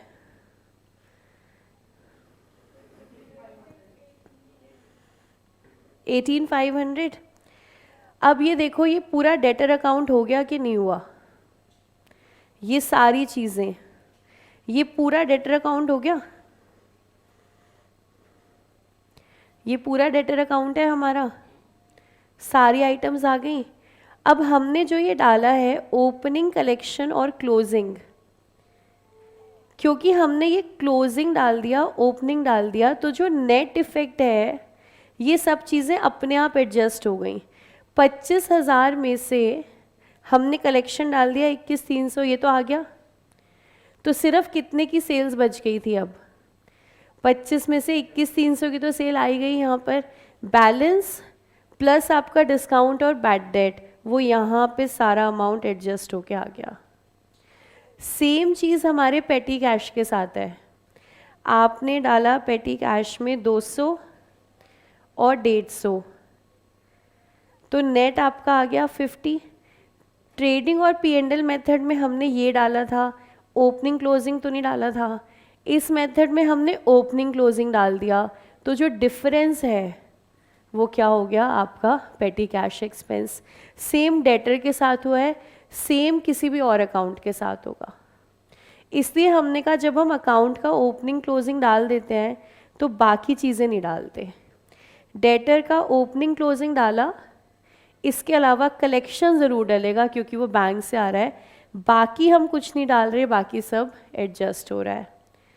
तो बेसिकली ये कोई अलग अकाउंट नहीं है ये ट्रेडिंग P&L वाला सिस्टम ही, थोड़ी सी चीज़ों को हमने अलग तरीके से शो किया है, इसलिए नया मेथड बन गया डेटर्स मेथड।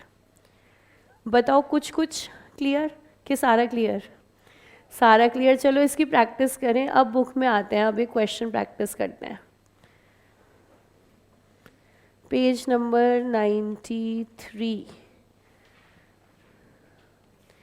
और क्वेश्चन के लिए page 101, page 101।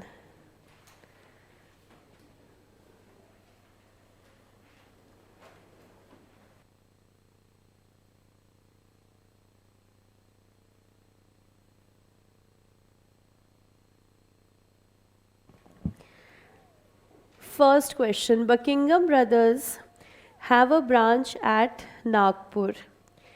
They send goods at cost. तो सबसे पहले तो हमें प्राइस चाहिए, क्योंकि अगर यहाँ इनवॉइस प्राइस होगा तो लोडिंग आएगी। लोडिंग भी पढ़ा था फाउंडेशन में, जिसने फाउंडेशन अच्छे से पढ़ा वो सुखी है और जो भूल गया है वो दुखी है। सारे concept as it is inter में लग रहे हैं, बिल्कुल जो कंसाइनमेंट में लोडिंग किया था सेम यहाँ ब्रांच के अंदर आएगा। अगर इनवॉइस प्राइस होगा तो फिलहाल तो कॉस्ट पे जा रहा है सामान। However, direct purchases are also made by branch, for which payment is made at head office. All the daily collections are transferred from branch to head office. From the following, prepare Nagpur branch account by debtors method. तो हमारे पास बहुत सारी details हैं, पढ़ के देख लो, सारी simple simple details हैं। इम्प्रेस्ड कैश मतलब पेटी कैश,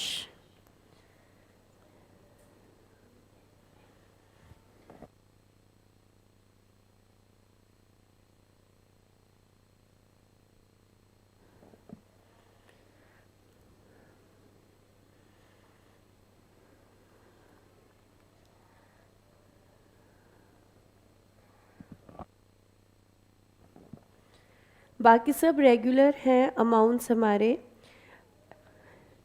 यहाँ पे कुछ डिफरेंस आ रहा है। Remittances to head office, cash head office को भेजा गया, रिसीव्ड 165, नॉट रिसीव्ड 5000। अब ये नॉट रिसीव्ड मतलब आज के टाइम की बात करें, हो सकता है चेक क्लियर नहीं हुआ अभी, तो नॉट रिसीव्ड है। पुराने टाइम की बात करें, फिज़िकली भिजवाया जा रहा है, तो जो बंदा ये 5,000 रुपये लेके चला है वो अभी पहुंचा नहीं, पता नहीं पहुंचेगा कि भाग जाएगा वो नहीं पता, लेकिन ये बंदा अभी नहीं पहुंचा है। तो अगर ये नहीं पहुंचा है, so this is in transit. In transit जो भी सामान है, कैश भी हो सकता है, गुड्स भी हो सकता है। इन ट्रांजिट जब भी कोई सामान होता है, अकाउंट्स का एक ही रूल है, वो सारे चैप्टर्स में लगता है, जिसकी तरफ सामान जा रहा है अकाउंटिंग वो करेगा। सामान पहुंचा नहीं है, लेकिन जिसकी तरफ जा रहा है अकाउंटिंग वो करे। तो ये कैश किसकी तरफ जा रहा है? हेड ऑफिस की तरफ। तो हेड ऑफिस, देखो अगर ये कैश पहुंच गया होता तो हम सीधा दिखाते बाय बैंक 170। अब क्या करना है? By bank 165, by cash in transit 5,000। तो हालांकि ट्रांजिट में है, आया नहीं है, पर हमें रिकॉर्डिंग करनी है, यही अकाउंट्स का रूल है। ट्रांजिट की अकाउंटिंग सामान जिसकी तरफ जा रहा होता है उसको करनी होती है। बाकी सब कुछ तो सेम ही लग रहा है। चलो बना के देखते हैं डेटर्स मेथड में ब्रांच अकाउंट।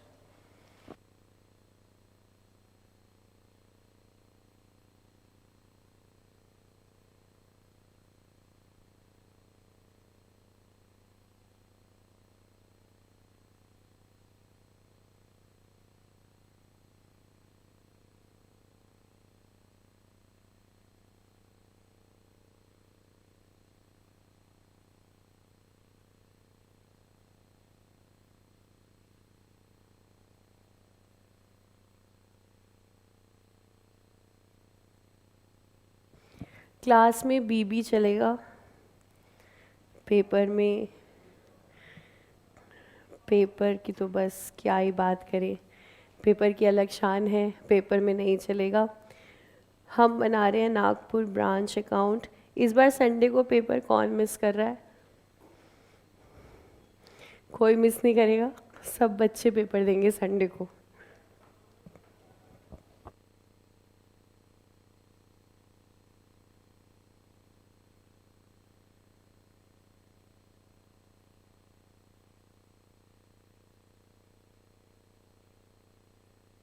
ये आखिरी टेस्ट है जिसमें कुछ चैप्टर्स कम हैं, अगले टेस्ट में तो फिर फुल सिलेबस है। तो ये टेस्ट दे दो, हिम्मत बनेगी तो फिर अगला भी दे पाओगे।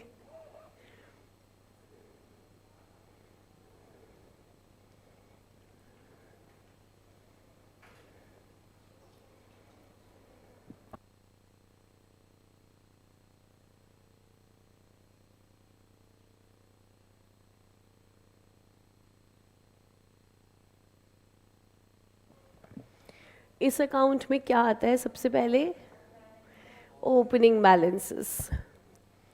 करें स्टार्ट? ओके।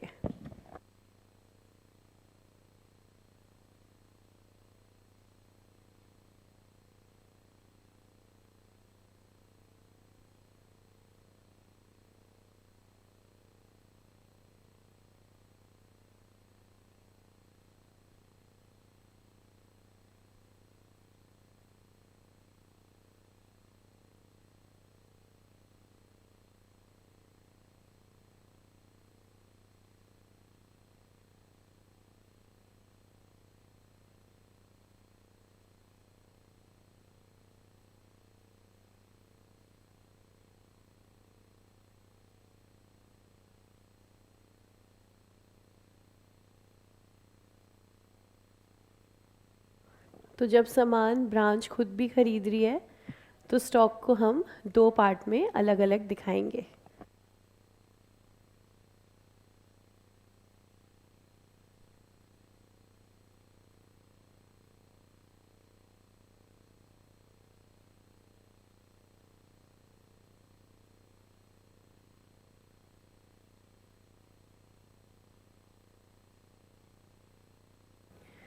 उसके बाद हमारे पास है कैश सेल्स। तो कैश सेल्स बाय बैंक।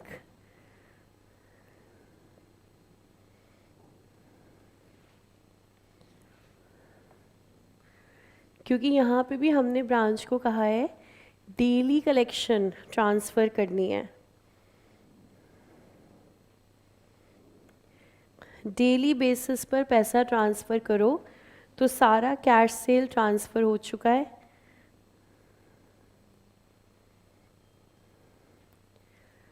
$45,000।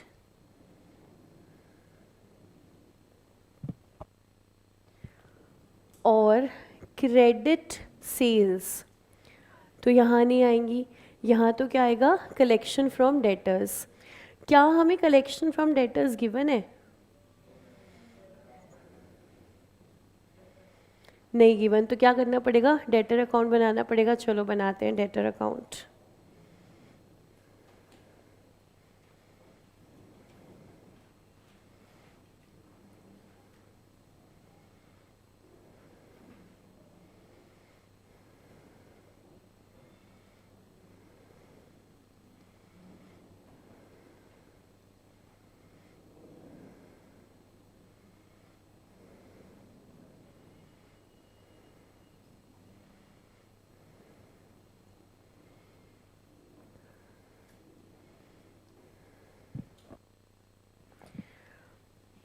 और पेटी कैश भी बनाना होगा, वो भी बना लेते हैं।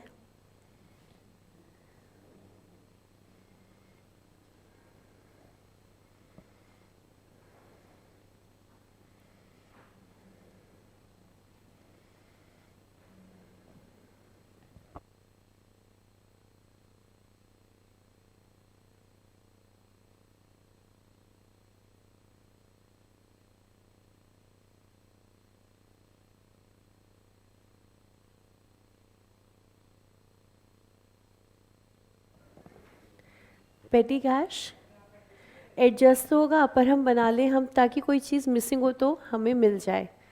हम हमेशा से अकाउंट्स इसलिए बना लेते हैं कि कोई मिसिंग इन्फॉर्मेशन, कहीं बैलेंसिंग फिगर तो नहीं आ रही, सिर्फ ये चेक करने के लिए। तो बनाना हमेशा बेटर है।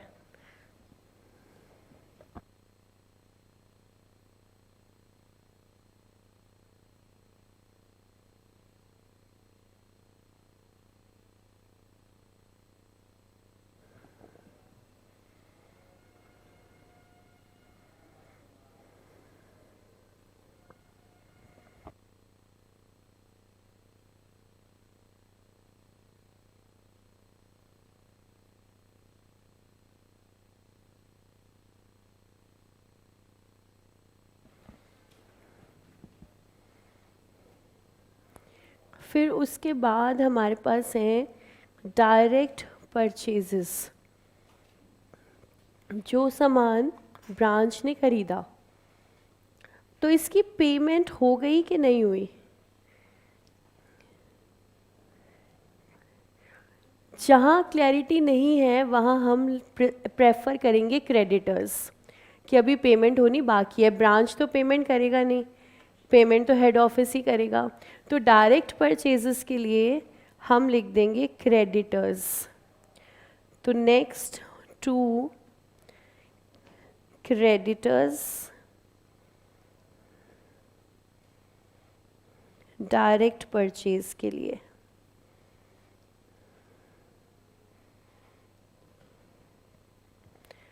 तो टू बैंक हम नहीं लिखेंगे, क्लैरिटी जब तक नहीं है।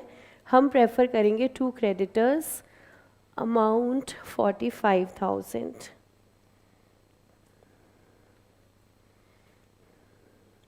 फिर है sales return 3,000, debtors account.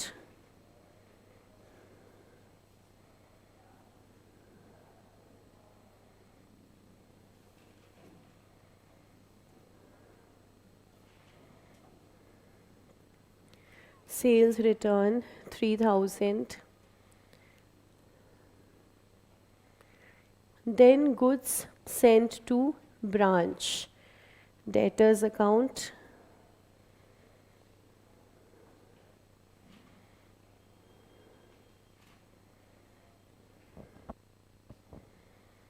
$60,000,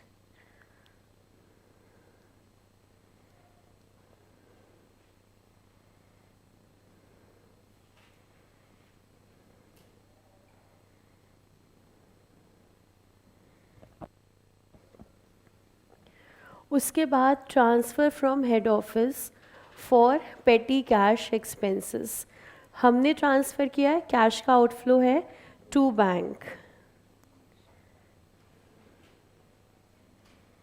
bracket में डिटेल फॉर पेटी एक्सपेंसेस,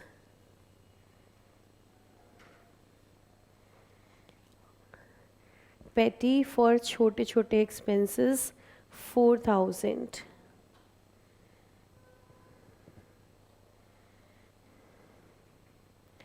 अब इसका एक इफ़ेक्ट पेटी कैश अकाउंट में भी जाएगा। पेटी कैश अकाउंट पहले तो देखें किस साइड में जाएगा, देखो डेबिट, कैश जब बढ़ता है तो डेबिट, घटता है तो क्रेडिट, तो हमारे पास पैसे आ रहे हैं पेटी कैश के लिए, ये बढ़ रहा है। डेबिट साइड पे यहाँ पे हम लिखेंगे to transfer from head office,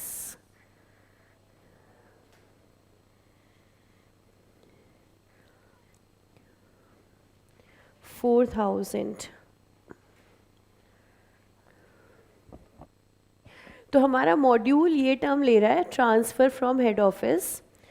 वैसे जो अकाउंट बनेगा वो एचओ अकाउंट होगा, एचओ अकाउंट में हम ये सब डाल रहे हैं कि हेड ऑफिस ने हमें इतने रुपए भिजवाए हैं, लेकिन मॉड्यूल लिख रहा है ट्रांसफ़र फ्रॉम हेड ऑफिस, तो हम भी वही लिखेंगे transfer from head office. System ये है, हेड ऑफिस की बुक्स में ब्रांच अकाउंट बनता है, ब्रांच की बुक्स में हेड ऑफिस अकाउंट बनता है। तो यहाँ आ गए हमारे 4000 रुपये, यहाँ तक क्लियर, कोई डाउट? फिर आगे चलते हैं, bad debts, debtors account,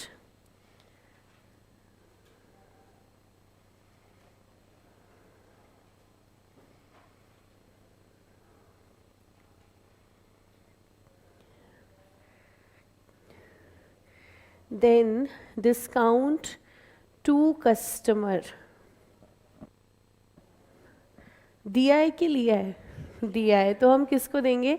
debtors को, मतलब डिस्काउंट अलाउड है, तो बाय डिस्काउंट,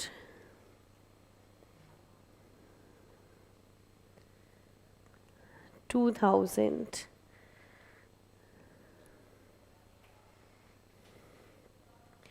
फिर रेमिटेंसेस हैं, रेमिटेंसेस को अभी छोड़ते हैं, आगे आते हैं branch expense directly paid by head office, तो टू बैंक,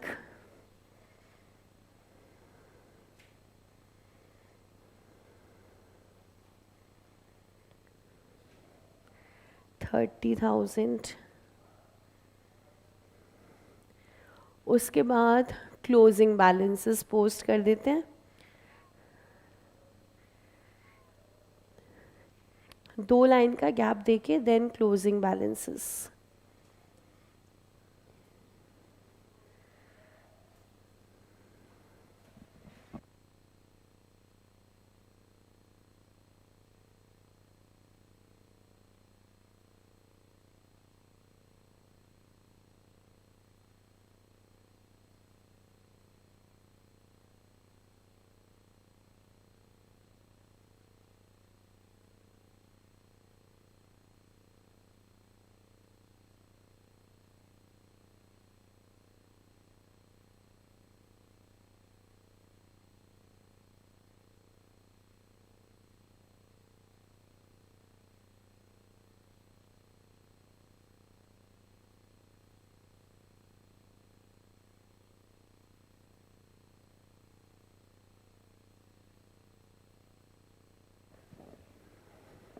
पेटी cash expense petty cash account में,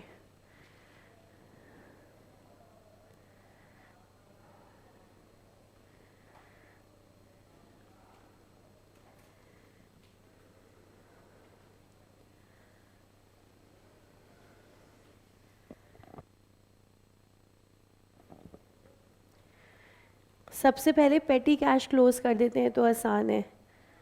बैलेंस सीडी 2000 और ये balance CD debtors account, debtors method के ब्रांच अकाउंट में।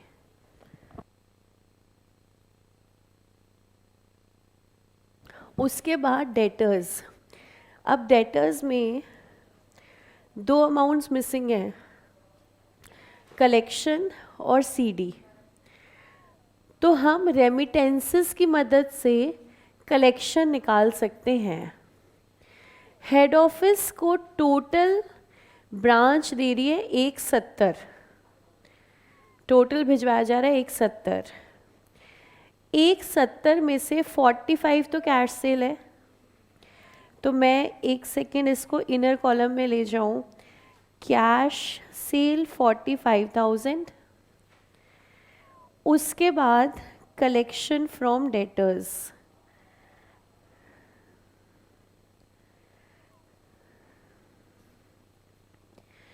इसको दो पार्ट में, रिसीव्ड एंड इन ट्रांजिट। हम ये मानते हैं कैश सेल तो उसी समय आई गई होंगी। अब ट्रांजिट में कौन से वाला है, डेटर्स वाला मान लेते हैं। In transit not received by head office 5,000, total amount 165 और 5 170, तो ये आपका 120।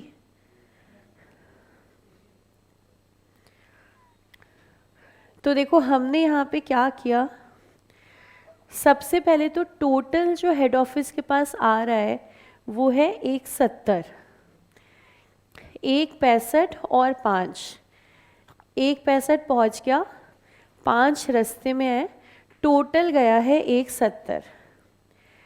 170 में इन ट्रांजिट 5 है, कैश 45 है, बैलेंस आया 120। अब इन ट्रांजिट को किसका हिस्सा माने, किसी का भी मान सकते हैं। हम यहाँ कलेक्शन फ्रॉम डेटर्स वाले का हिस्सा मान रहे हैं, तो कलेक्शन फ्रॉम डेटर्स कितनी हो गई, 125। कलेक्शन 125 की हुई है, 120 आ गया है, 5,000 अभी रास्ते में है। बाकी क्वेश्चन में क्लैरिटी कुछ नहीं है। हम कैश सेल का भी हिस्सा मान सकते हैं, लेकिन ज़्यादा लॉजिकल है डेटर्स का मानना। वो ही लेट पेमेंट करते हैं, तो जो रास्ते में कैश है उन्हीं की साइड्स वाला होगा। कैश सेल हम मानेंगे वो पहुंच चुका है पैसा। तो अब कलेक्शन डाल देते हैं 125, तो डेटर्स का सीडी आ जाएगा।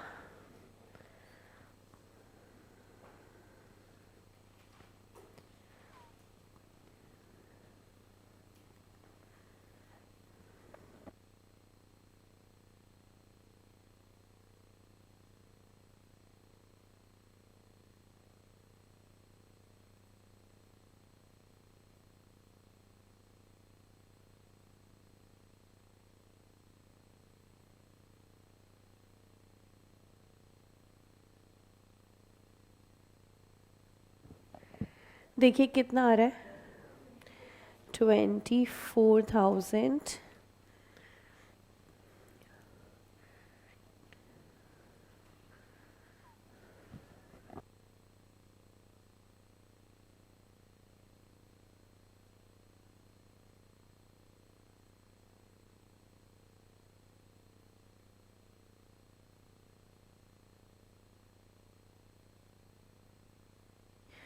सारे अमाउंट्स आ गए। अब देखते हैं प्रॉफिट।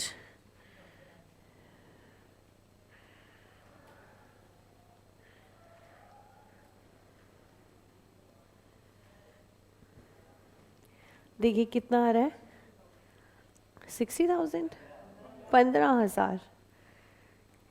16 बोला कि 60 बोला, देखो 15,000।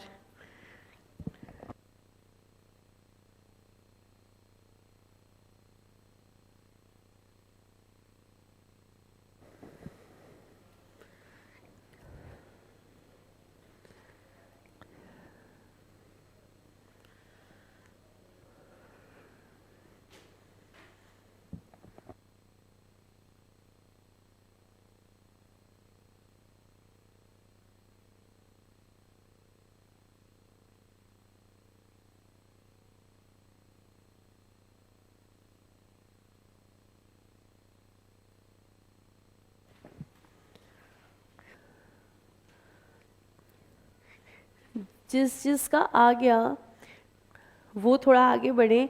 सेम क्वेश्चन को फाइनल अकाउंट्स मेथड से, क्वेश्चन नंबर 2 हमारा यही है, क्वेश्चन 1 को फाइनल अकाउंट्स मेथड से सॉल्व करना है।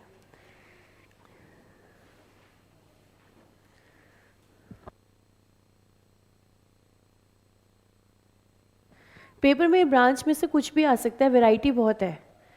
अगर फॉरेन ब्रांच पूछा है तो फिर वो आपसे इनलैंड ब्रांच नहीं पूछेंगे। इनलैंड पूछा है तो डेटर्स, स्टॉक एंड डेटर्स, कोई भी, ज़्यादातर स्टॉक एंड डेटर्स। वो इसलिए नहीं कि वो मुश्किल है, उसमें काम थोड़ा ज़्यादा है। अभी करेंगे स्टॉक एंड डेटर्स, आप देखना आसान है लेकिन काम थोड़ा ज़्यादा है। लेकिन इनलैंड और फॉरेन में ज़्यादातर फॉरेन ब्रांचेस, वो बहुत आसान है। फॉरेन ब्रांचेस तो बहुत आसान है अकाउंटिंग। फॉरेन ब्रांच को हम क्लब करेंगे AS11 के साथ, क्योंकि फॉरेन ब्रांच के केस में फॉरेन करेंसी आएगी, वो AS11 बताएगा, तो वो दोनों क्लब करके पढ़ेंगे।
उम्मीद है कॉन्फिडेंस होगा, अपने आप बना सकते हो।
कुछ इन्फॉर्मेशन ऐसी भी होगी जो यहाँ यूज़ नहीं होगी, जैसे रेमिटेंसेस, तो वो हम ट्रेडिंग P&L में नहीं डालेंगे।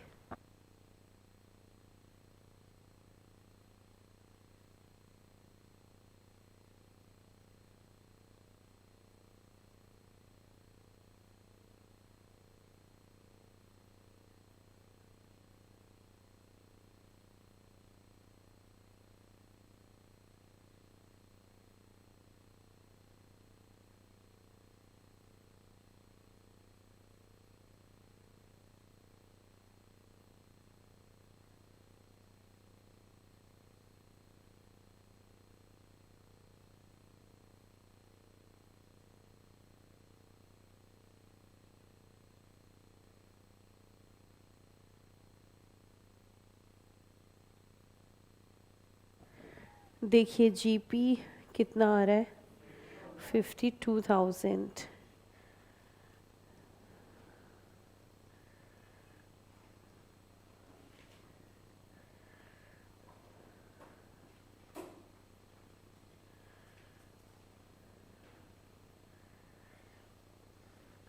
P&L में और कोई item, branch expense,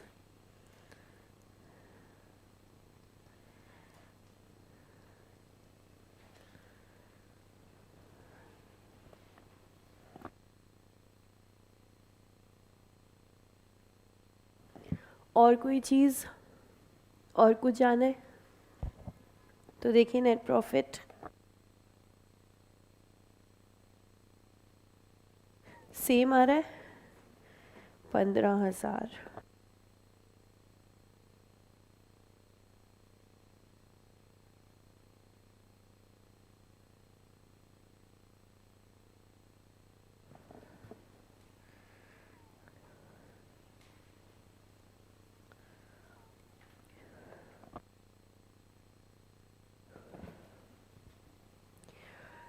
final accounts method समझ आ गया, डेटर्स आ गया। अब देखना स्टॉक एंड डेटर्स फटाफट आ जाएगा समझ। अगर इसी को हम रिवर्स समझते ना, पहले स्टॉक एंड डेटर्स, फिर डेटर्स, फिर फाइनल अकाउंट्स, तो बहुत मुश्किल लगता, और इस सीक्वेंस से बहुत इजी लगता है। डेटर्स मेथड बिल्कुल क्लियर हो गया ना, तो फिर स्टॉक एंड डेटर्स में अब कुछ नहीं है। ये सब ने कंप्लीट कर लिया, कोई डाउट किसी को? Thank you so much and keep smiling.